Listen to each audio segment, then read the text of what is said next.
Welcome back to Well, That's Interesting, the Animal Makeover edition. What? Yeah. What?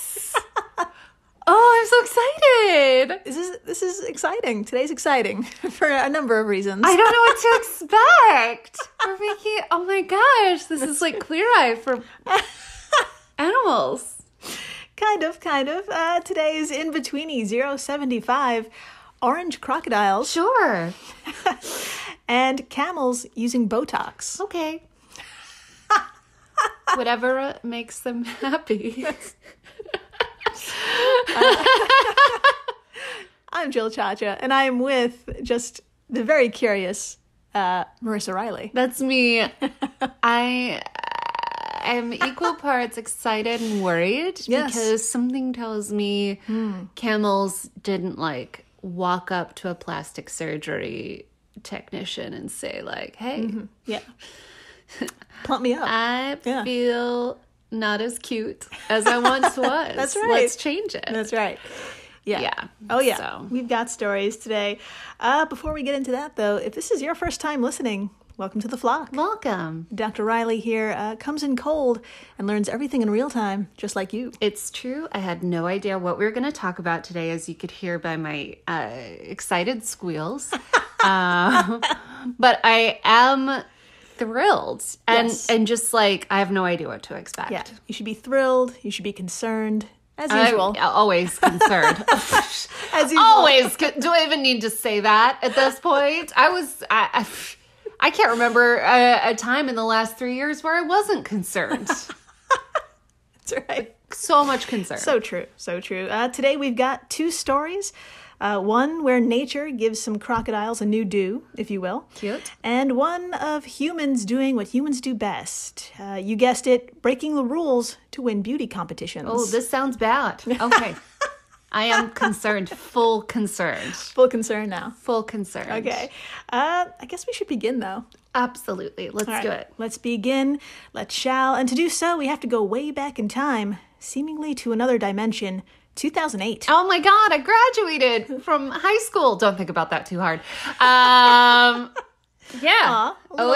Little Dr. Riley. Yeah. Very cute. It was razor phones, Blackberries. Yes. No, I don't think, I didn't know anyone with an iPhone yet. I don't think. No. Think about that, kids. That's right. Life without email on your phone. Mm-hmm.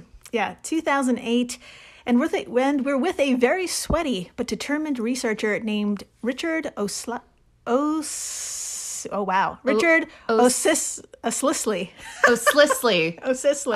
Richard, you've had a long life of telling people how to pronounce your name. Yeah, including us. Sorry. I'm sorry. O'Slisley. Richard. Yeah. Now, Richard is an archaeologist who spent his life looking for signs of our ancient human ancestors, signs such as rock paintings or engravings, and his quest led him to the super remote Abanda Caves in Gabon. Oh, Gabon. Now, where in the world is all this, you ask? Don't worry, I got you. My friends, imagine Africa. You got it. Okay, now point to the middle, where the equator cuts through. Sure. Now move your finger all the way to the left. Okay. Until you're on the west coast. And here is the tiny but truly gorgeous nation of Gabon. Gabon. Right on the Atlantic coast of Central Africa. Sweet. Now do yourself a favor and give Gabon a Google. Gabon a Google. That's right. There's just mangroves and tidal beaches galore. It's fucking gorgeous. Oh, I love it. But we're on no beach. No. Of course not. No. Of course not. Never. Not on this podcast. No. We're up a butt. Kind of. We're at the mouth of a cave filled to the brim with 50,000 bats and millions of insects. Now that sounds more like That's it. Right. That sounds right where, well, that's interesting should be. That's right. In the middle of bat shit. It sounds, I feel like this cave smells bad. Oh, yeah. Yes, put a pin in that. But it's a home sweet home for 50,000 bats. Yes, it is. For which someone. I respect. Mm-hmm. Yes. And insects. Well, also good news, it's also pitch black. Of course it is. These are the types of caves Richard explores.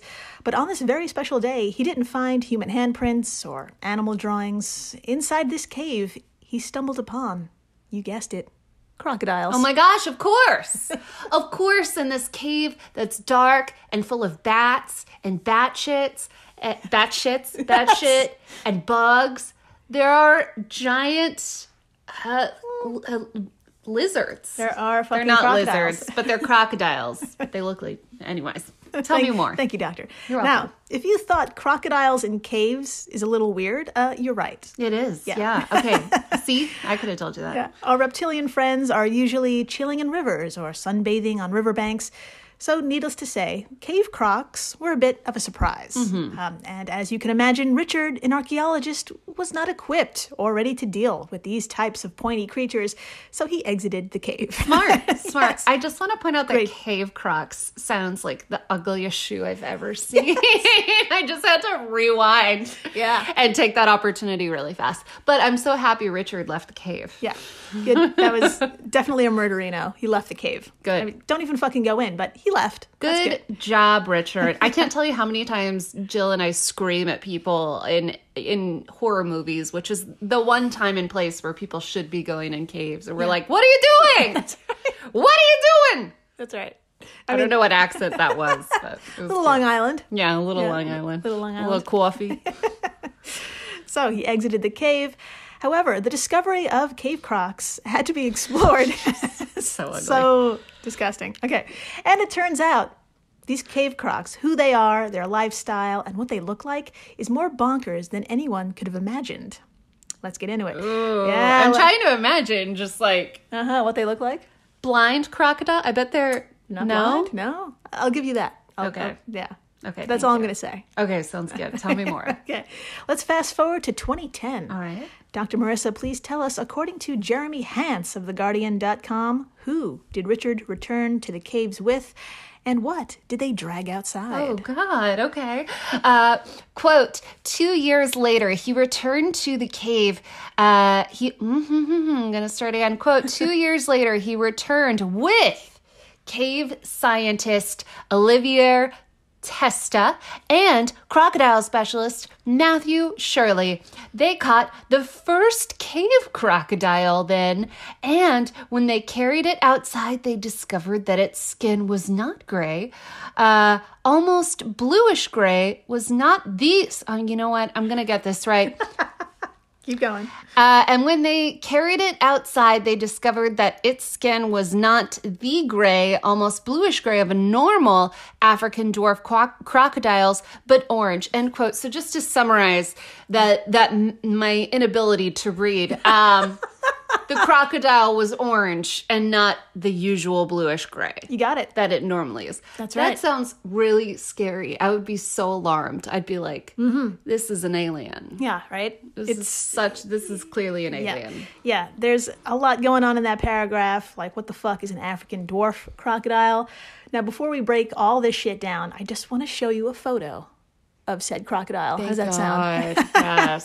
I like to show you a photo of that crocodile and that crocodile in comparison to its usual counterparts. And of course, all photos we talk about today will be on our social media stuff. So please come on by and look at a fucking orange crocodile. Do it.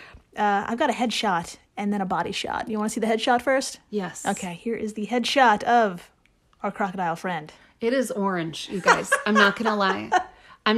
It is orange. It's kind of like a gray and orange, like a kind of grayish brown spots, and then a lot of orange spots. Yeah, it's like a blood orange. Yeah. And then there's kind of like a yellowish to it. It's very cool.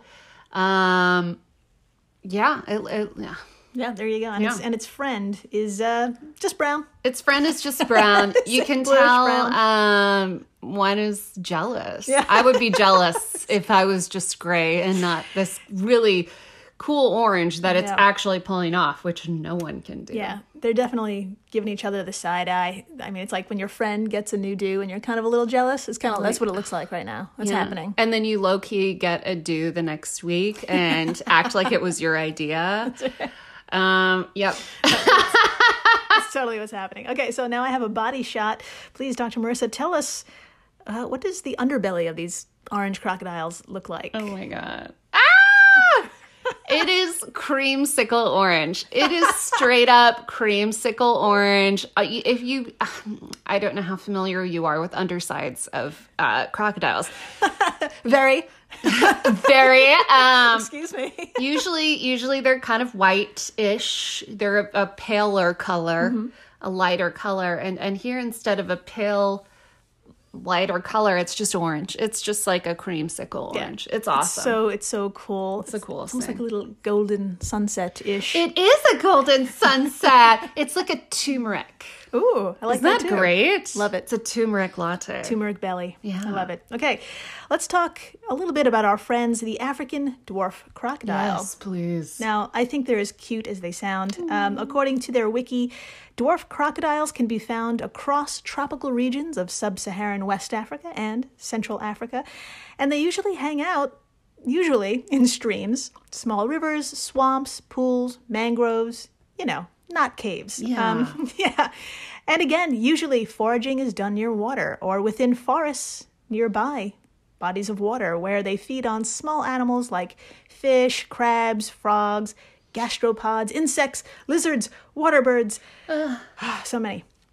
And as their name suggests, they're so teeny. Oh my gosh. They're actually really teeny. Now, they grow at most to 5 or 6 feet in length. Oh. 5 or 6 feet in length, and they weigh 40 to 70 pounds. That's so cute. For comparison, your average crocodile is like 9 to 13 feet long, and they could weigh well over 800 pounds. So that's incredible. And these guys do look like petite, I think is the word I would use. It's hard to tell. I wish there was something in these pictures like for scale, like a little dollar bill or like, I don't know, a Thomas train or something. But yeah, they look kind of petite. They usually, when I see a crocodile from like, Louisiana, she's fat. She's big. I mean, fat, that's rude. She's she's living her best life. She's living her best life. Yeah, exactly. Yes. Yeah, these are they look like baby crocodiles.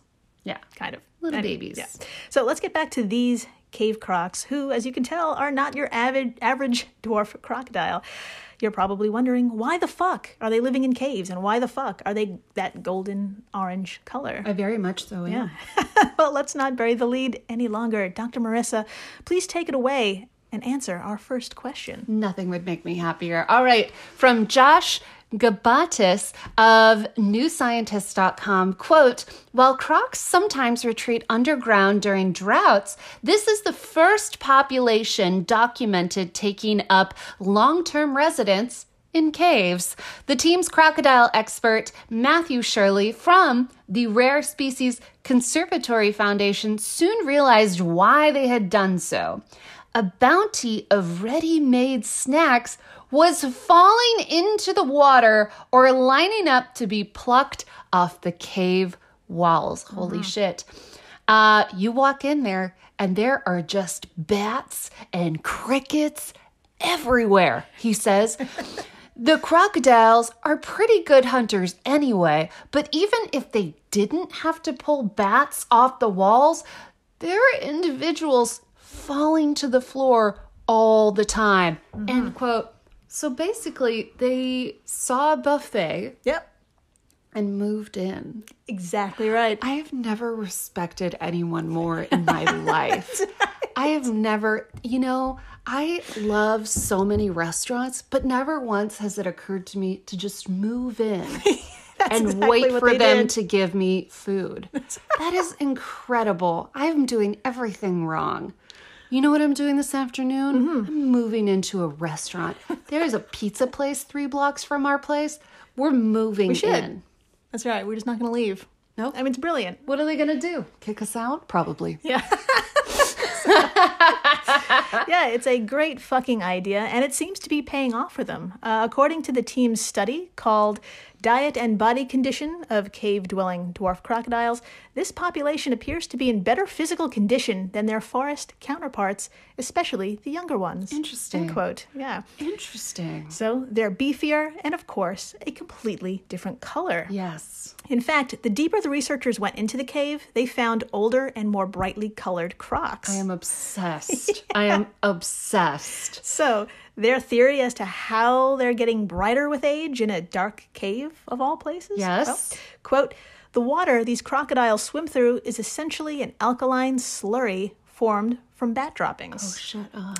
The urea in bat guano makes the water very basic, Matthew Shirley says. Eventually, that will erode away the skin and change its color. From newscientist.com. It's poop. It's poop. It's poop. It's poop, everyone. Oh my gosh, and it's dyeing their skin. That's right. Psychedelic colors. I love that the farther they get, That's and right. the older they get, the more glam they are. That's right. I am obsessed with this. The answer, my friends, as always on this podcast, is poop. Yes. They are swimming in bat poop. And the longer they stay in the shit pool, the brighter they become. I love it. So- I love how we did actually come to a butt-related conclusion. We were butt today. adjacent. We were butt adjacent. We really draw that line. That's right. We make it there every week. Any way possible. Any way possible. I will make a mental gymnastics situation happen for us to talk about a butt in some way. And it's always worth it. Yes. Always. So that answers that question. But I know what else you may be thinking. Like, don't they need the sun? And yeah. Right. And where do they lay their eggs? Great questions. Yes. Dr. Marisa, let's tag team this. Please tell us a little bit more about the caves. I would absolutely love to. All right, from theguardian.com, quote, crocodiles are ectotherms, which means they need ambient heat in order to survive, let alone thrive.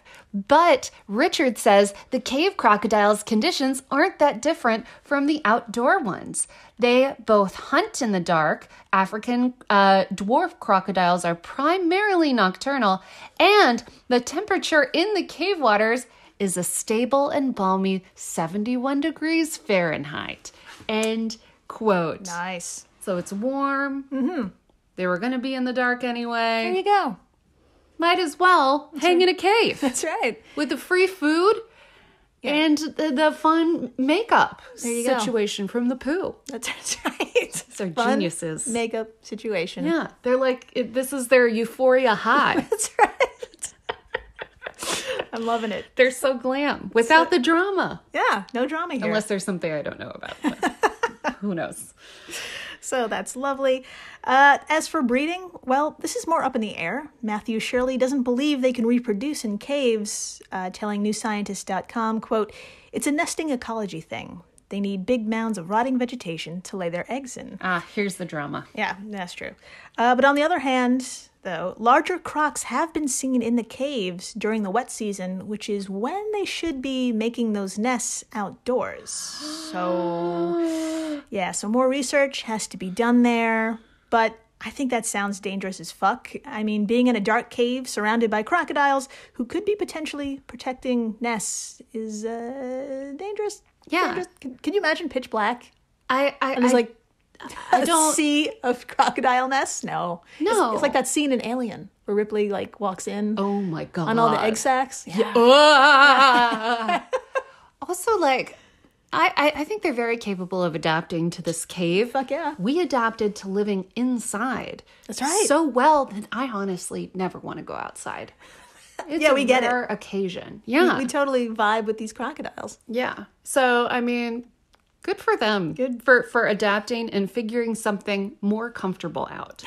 I cannot respect these crocodiles enough for completely adapting their life to being around food. That is so, it's poetic. Slow applause, everyone.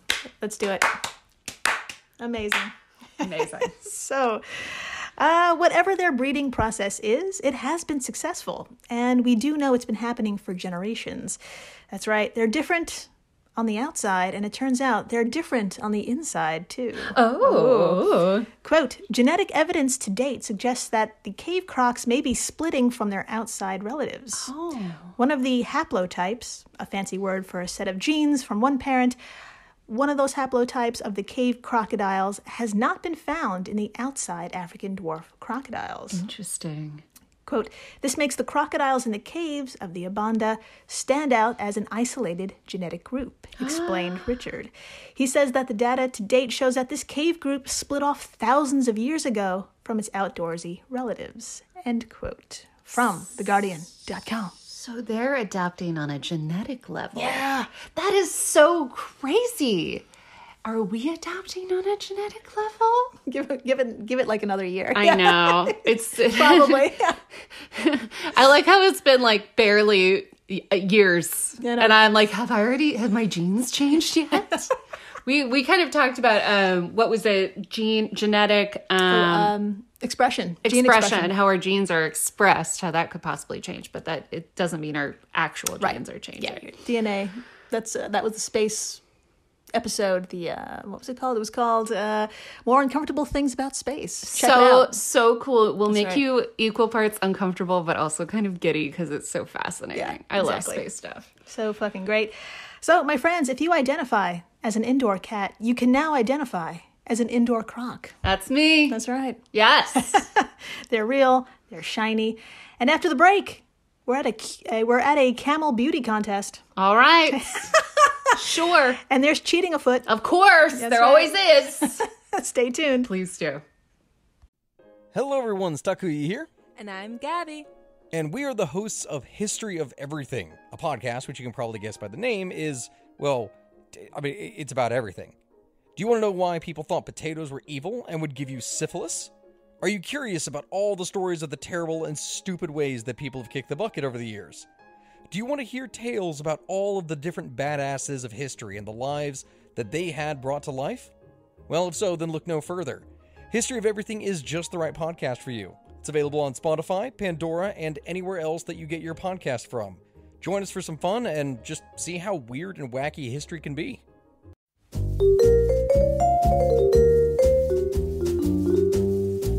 Have you ever wondered what really happened to Amelia Earhart or the lost colony of Roanoke? Do you ever find yourself scouring the internet for vicious Victorians and their murders by gaslight?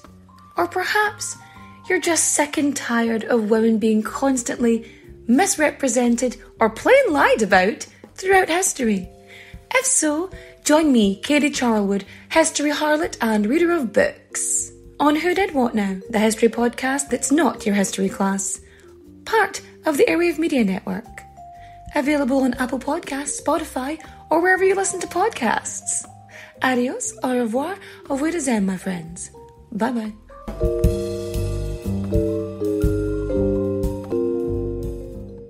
I'll be seeing you. Hey everyone, Jill Chacha here from Well That's Interesting, and I am absolutely thrilled to tell you about Spotify for podcasters. I use it, I love it, and it all started by downloading the free Spotify for Podcasters app, which has all the tools you need in one place to record and edit your masterpiece of a podcast. Spotify for Podcasters also distributes your show to all major platforms, so when you hit publish, your episodes will stream not only on Spotify, but I'm talking about the Apples, the Googles, Stitcher, Good Pods, the other ones. You get the idea. And you can monetize your podcast with no minimum listenership required. You could also set up monthly subscriptions and record ads just like this one. So what are you waiting for? Download Spotify for Podcasters today and start changing the world. Oh, and please, stay interesting. And we're back. We are so back. We're so back, and I hope you like festivals. Sometimes. And camels, because boy howdy, there are literally thousands of them at this world-renowned and extremely intense yearly party/competition. My friends, I'm talking about the week-long Al Dafra Festival. Cue the electronic music. Al Dafra Festival. Okay, I hate myself. I'm sorry. Tell me, hurry up and talk. Okay. So the Al Dafra Festival takes place within the Rub al-Khali, or the Empty Quarter, which is a very beautiful but very empty desert. Fascinating. It happens to be the largest sand desert in the world, a vast stretch of the Arabian Desert measuring a whopping 250,000 square miles. Why do people love to have festivals in the middle of nowhere? I know. That happens so... It used to in the 2010s. That was a big thing. I don't know if people still do it after COVID and Fire Festival, but Yeah. you guys... Yeah. So This is a massive, massive desert, and a part of it bumps up against the city of Madinat Zayed, which is where the festival takes place. Okay, that makes me feel better. So it's a little bit closer to a city. Good. Now, you're probably wondering, where in the world do you put a desert like this? Don't worry, I got you. Everyone, imagine Egypt. You got it. All right. To our right is the Red Sea. Hello. Hop over that, and now you're in Saudi Arabia. And to the southeast of Saudi Arabia is the tiny nation of the United Arab Emirates. You got it. I'm there. Emirates, sorry. Emirates. Dab smack at the center of the United Arab Emirates is... Nailed it. is Madinat Zayed. And right next door to this city is the Al Dhafra Festival. It's a poppin'. Yes. So, I believe you. Back in 2019, New York Times reporter Kiki Streitberger attended and wrote a fantastic article called The Beauty Queens of Al Dhafra. Ooh. Yes, I thought, Dr. Marisa, you and I could tag team reading from it because it so wonderfully explains/describes this festival. What do you say? I am so down. Okay. Yes, please. Okay, take it away, Dr. Marisa. You got it. All right. Quote, I had just arrived at the Al Dhafra festival, and young boys in khandaras, or long tunics, were running toward my car, shouting as they pointed their index fingers in the air. Camel number one! Camel number one! In the distance, two men rode camels, each pulling another of the animals on a leash. One of the camels was draped in a gold-tasseled winner's blanket. The annual Al Dhafra festival celebrates Bedouin traditions and takes place at the edge of the Rub al-Khali. Highlights of the gathering include Saluki races. The dogs are prized by the Bedouin because of their speed and eyesight. Poetry readings and exhibitions on falconry and traditional artisanship. From fresh dates to camel milk, there's also an array of food and drink. I'm so down. Yeah. At the heart of the festival, however, are the camel beauty contests. Holy shit. All right, continuing the quote. During the week-long event, Al Dhafra is the epicenter, I knew that word, of the camel universe. In 2019, the year I attended, more than 24,000 camels from all over the Middle East competed for 60 million Emirati dirham in prize money, the equivalent of more than $16 million. Vast sums of money also change hands as particularly beautiful camels are sold. Some participants trace the origins of the beauty contest to a family dispute in 1993 where two camel breeders had to call on some independent judges to determine whose animals were more beautiful. Since then, camel beauty contests have evolved into a multi-million-dollar industry. Holy shit. With state-sponsored heritage festivals held all across the country. That's right. The aim of the Al Dhafra Festival, which was formally initiated by the government in 2008, is to celebrate Bedouin culture, generate tourism, and preserve the purity of certain camel breeds. Camel beauty competitions are divided into different categories according to breed, age, sex, and whether a camel is owned by a sheikh or a tribesman. The criteria, however, remain the same.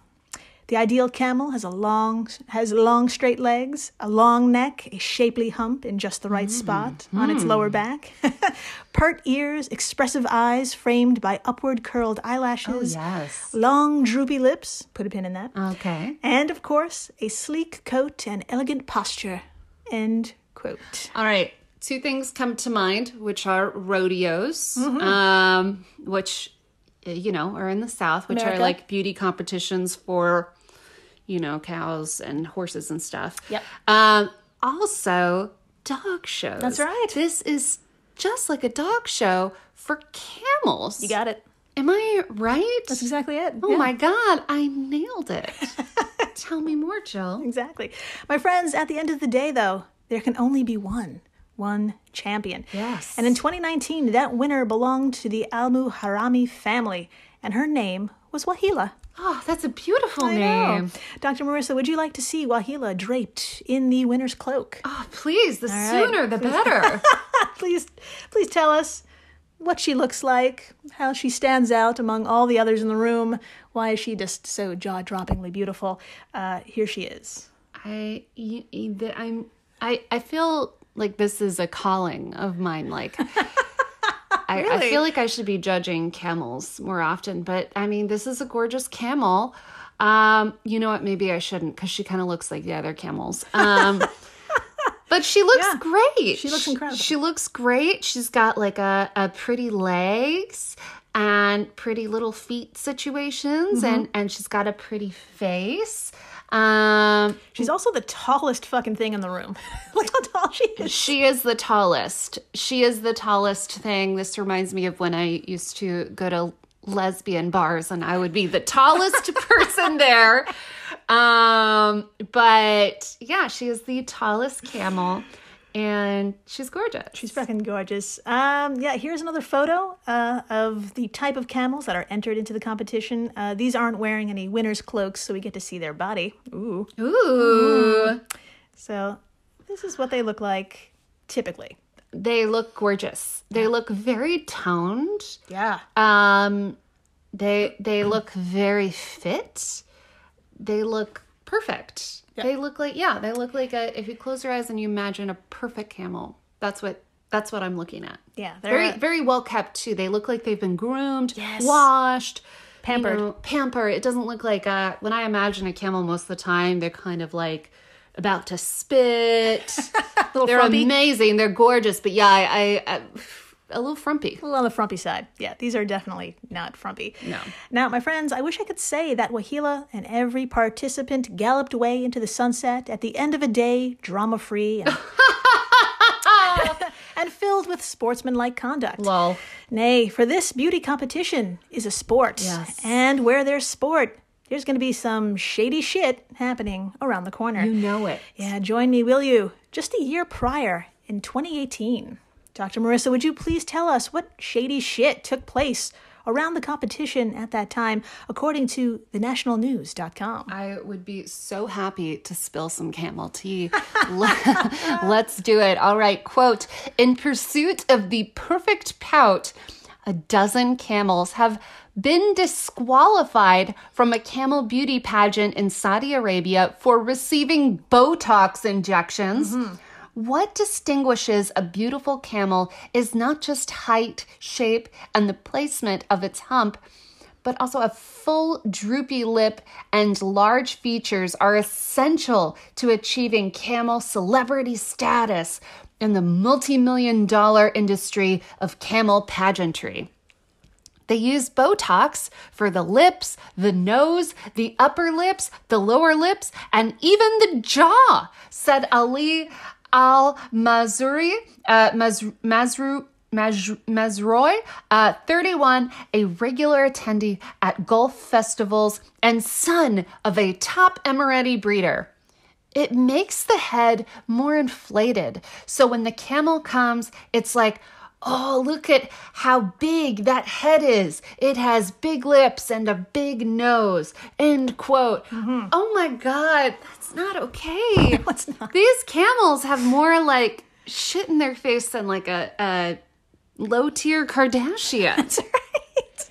This is, I mean, like... Well put. Yeah. I couldn't have summed it up better. Yeah. Well done, doctor. You're welcome. but this is not okay. I know, You can't put cosmetics in a unwilling camel. I know.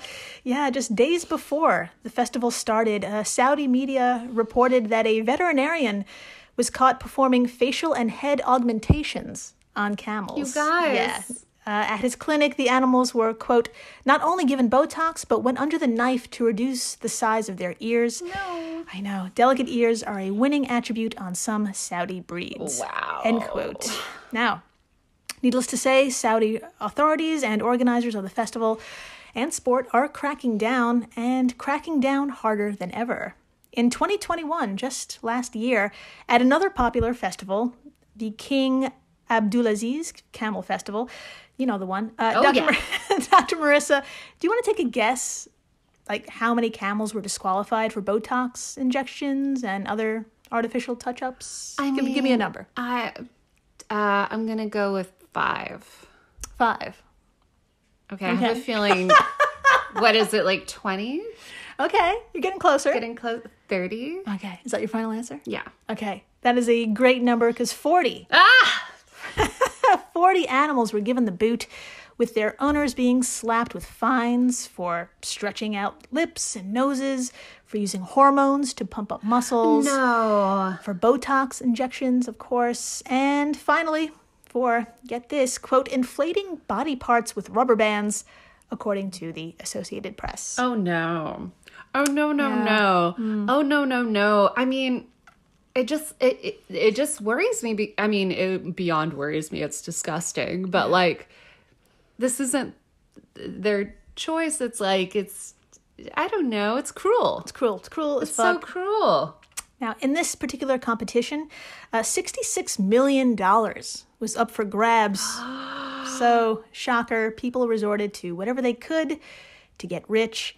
And what can I say? Be it camel, dog, football, or baseball, there's always some asshole who ruins the fun. Always.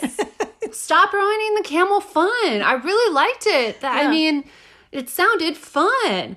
Also, that much plastic surgery, just put in your own face and be an influencer. That's right. You know? Then you can consent to it. Mm-hmm. That's Yeah, influencer camel. Just, there you go. Do that instead. Compete. Or, enough. I figured it out. There you go. The end. The end. Thank you, everyone, for listening, rating, subscribing, telling your friends about the camels and the amazing crocodiles that just park their ass and eat all day. Genius. Just so good. Heroes. Yeah, just heroes. And please, stay interesting. Please do.